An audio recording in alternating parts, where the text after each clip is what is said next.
Saya nak nasihat 2-3 benda. Satu, apabila hari kematian kita, pada hari kematian kita, kita didoakan. Hadis Nabi, hadis sahih, lebih daripada 70 orang saleh.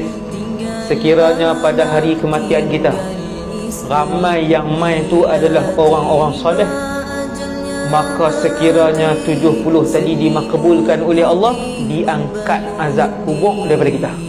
Maka saya nak nasihatkan pada saya dan kita semua, banyakkan kawan kita, kenalan kita, tok-tok guru dan orang soleh.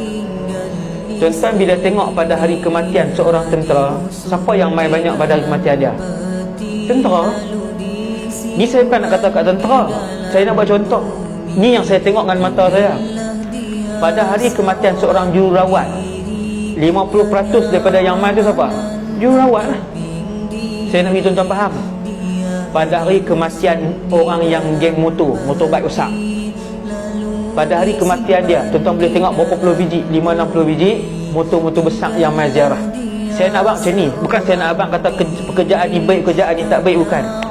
Saya nak abang dengan siapa kita berkawan waktu kita hidup, mereka ni lah yang paling ramai yang akan memenuhkan kawasan perkuburan kita pada hari kematian kita.